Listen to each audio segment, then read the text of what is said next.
Today I'm going to show you how to use a food dehydrator and dehydrate apples. I'm Holly, a wife, mother, and Southern entrepreneur. Subscribe to my channel and help me grow. Let's get started.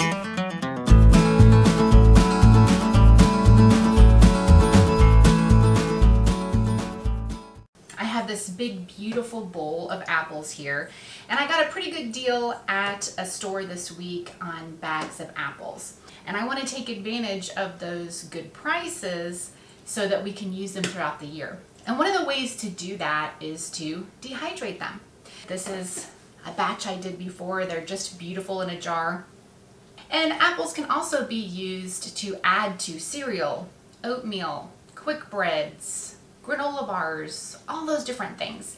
So having dehydrated apples on hand is a wonderful thing to have throughout the season and the rest of the year when apples are a little bit more expensive. The dehydrator that I like to use is the Nesco Food and Jerky Dehydrator. I think it's the Snack Master. And the reason why I like this one, and there's lots of different ones out there, some are better than others, but what you want to look for is be able to temperature control. So I have a temperature control dial here, and I actually have a little legend that tells me for fruit and vegetables, for meat, for herbs. We do jerky in here. We do elk and venison jerky. So I like having that temperature control. And I've been using this one for years and years and years. It fits well in the cabinet. And so this just works well for me. Now you can dry in your oven, and you'll want to do that research yourself with anything. This is just my experience with it. You'll want to do your own research and what works best for you. Now, we live in the South, we live in Central Florida, we have a lot of humidity. So when I dry foods, I have to take in that little precautionary measure in the way that I store them. And if you have a dehydrator that doesn't have temperature control, sometimes it can take longer to dehydrate your fruits and vegetables, depending on the temperature outside and the humidity inside your home. So all those factors you have to take into consideration.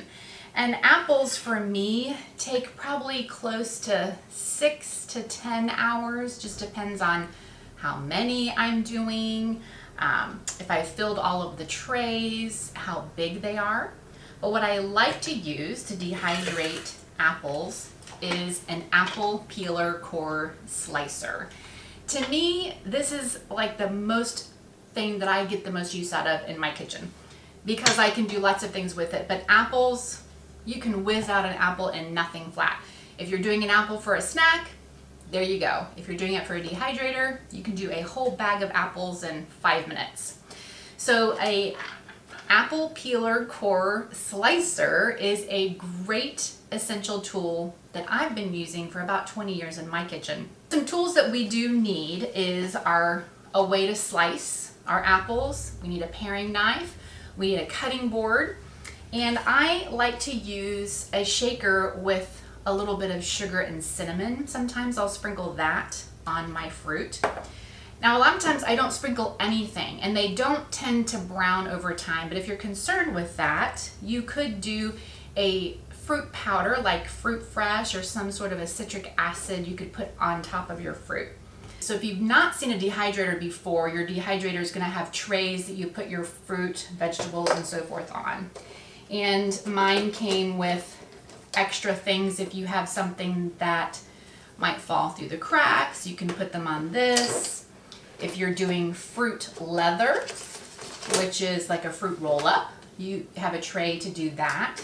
All right, we are going to use the apple peeler core slicer and show you how that works and how to put the food on the tray. I'm going to slide this back, and I try to get the apples kind of centered so they're not wonky on there. And all it is turning the crank.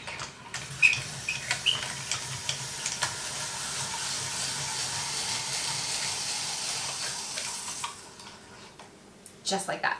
Now, what you end up with, what I like to call, and kids love, is a slinky apple. That's our slinky apple. And then if you make one cut down one side, you'll end up with apple rings. You could put this right on the tray and do apple rings just like that would be great. If you turn it and make a cut on the other side, then you're going to have apple halves. And I generally like to do them this size because they're good for snacking, and then I can just cut them with my kitchen knife if I'm adding them to granola or oatmeal, cereal, something like that. What I did want to show you is the bottom. This is going to be the bottom of my dehydrator. And we're going to start with one tray at a time. A tip for other fruit, which I've shared in other videos, is if you have a fruit that's sticky, strawberries or bananas, which can tend to be sticky, is to spray it with an aerosol oil spray, and then it won't stick to the tray. I tend not to have trouble with apples, so we're not going to spray it today. And this is what I'm going to do, is just put them on my tray. You can put them close together because obviously they're going to shrink up. All right, so this was just one apple, and you can see how I've gotten them on the tray.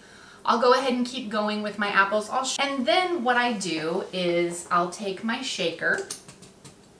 This is cinnamon sugar, and you don't have to do this. I do it just because it gives it really pretty color and a little extra sweetness. Not very much, just a little bit goes a long way. And again, if you compost, throw your apple peels in there. But I have chickens and they love these apple peels, so I will save the apple peels for them. You could also simmer that in some water on the stove to give that nice apple smell. But when you're dehydrating the apples, you're gonna smell it. It's gonna be wonderful all afternoon. Now that I have my trays done, I'm ready to get started. So I'm gonna stack my trays and put the lid on. And I'm gonna check my temperature level at 135 is what I do fruits and vegetables on. And then I'm gonna plug it in. Generally, they work as soon as you plug it in, they're on. So this is what it's gonna sound like.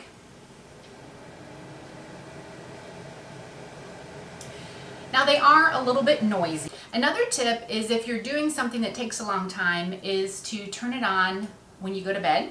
And then when you get up in the morning, it's probably going to be done. So you're not waiting on that all day, having to work around it on the kitchen counter, listening to the noise. Now, as I said before, probably at about 4 hours, lift the lid and go ahead and check them. And then rotate your trays. Because how a dehydrator works is it circulates air. Now, those that don't have a temperature dial are fanning the air around it. It's not heating up the air at all. So you might want to rotate those trays a little bit more often so that that circulation is getting to everything. Now, when you're done, your apples are going to be a little bit pliable. So let's go ahead and plug this in, give it some time, and we'll come back and see our dried apples. We have dried our apples, they're gorgeous, and now we want to store them. Now, storing dehydrated food can be different depending on where you live. So I live in the South, I live in Florida, we have high humidity, as you can tell by my frizzy hair. And so storing dehydrated food might look different for me than it would if you were living in Arizona in a dry climate. It's still hot, but dry. And so dry is really what we're looking for in dehydrated food. Now, dehydrated food, again, is taking the moisture out of your food. If you want to rehydrate, you would take these apples, put them in a bowl, and cover them with water, and let them sit for maybe 10 to 20 minutes, depending, to rehydrate your fruit. For us, we're wanting to save this fruit because we got a great deal at the store. Maybe you went apple picking. Maybe the farmer's market had a box of apples for $5 that they had to get rid of. Whatever your circumstance, or just those lone 2 apples that no one's going to eat, but we want to preserve for later. So there are several different ways that we can store them. Number one, we can store them in a zip top type bag. That would be perfectly fine. If we're going to store these short term, meaning our kids are going to gobble them up in the next 2 days or within the next few weeks, this is perfectly fine. We can store them in this bag. Now you want to make sure that you kind of get as much air out of it that you can. And you can store this in your pantry.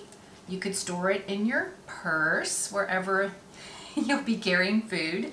Now the second thing we can do is we can store them in our containers that we store our leftovers and different things like that in.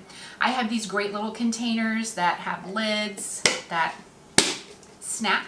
So I could definitely put this in here and it's going to be good to go again for my short-term storage. Couple months, they're going to be good in here because I've got a pretty good seal. Now the next thing is using a recycled jar. Now this recycled jar I think was mayonnaise. It does not have a canning lid. We just have a regular lid on here. But I can totally put some fruit in here and leave it in here for a month or so, maybe even longer. With our dried fruit, put it up on the shelf. How cute is that? Sitting up on your shelf, a ready to go snack out for the kids. We can add to this and lengthen it in our recycled jar by adding an oxygen absorber. And that is gonna preserve the life even longer, maybe up to 4 to 6 months, which is great. So the last thing I wanna show you that I use is the vacuum sealer. Now the vacuum sealer sealed this. This is a canning jar. This is a canning lid that has been vacuum sealed and won't come off. I can store this in my pantry in a dark, cool place, probably for up to a year. This will be good. Also, I could add a oxygen packet to this if I wanted to. But I feel pretty good about the vacuum seal, and I've been doing this a while and it works well for me. So I'm going to show you how that works. I'm going to add a few more to this jar to go ahead and fill it up. So now I'm going to just set the lid on here. Okay. Now what I have with my vacuum sealer is there is an attachment that oftentimes comes with the vacuum sealer. That might have been our case. I have no idea. So I ended up ordering one, so you can order them separately. But there is a little point where you can insert your hose, which is what I'm going to do. And then there is a spot in the top to insert the hose. And there is one for a regular mouth and for a large mouth. So this is a regular mouth, and this is kind of a gasket rubber seal inside. And that is going to fit over the top. We're going to make sure it's nice and tight on there. And then we're going to turn it on or plug it in first. That always helps.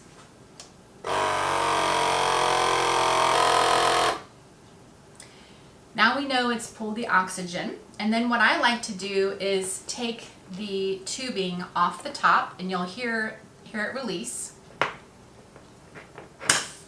Okay. Then I want to pull the top off. The gasket left behind. And now our jar is sealed. So when you can't, you know that that's a good seal. And you'll want to check that because I've had to have to do it twice before. So now we have vacuum sealed these apples in here for later use. Every time you open it, you hear that? Okay, you're breaking the seal. So when you do that, if you want to go back to preserving the freshness for a longer period of time, you're going to want to redo it. Now we keep ours close by, it's easy to do. And you'll know if you can press down the top that there's not a good seal. So we're going to want to reseal that. So those are the different options that you have with preserving your dehydrated apples for longer use. And if you're a family on a budget like we are, I've got teenage kids and they'll eat just about anything. So I like to have as much good food as possible on hand for them. So experiment with drying fruits and vegetables on your own and extending the life of the food that you have prepared, that you've grown, or that you've purchased at the store. And enjoy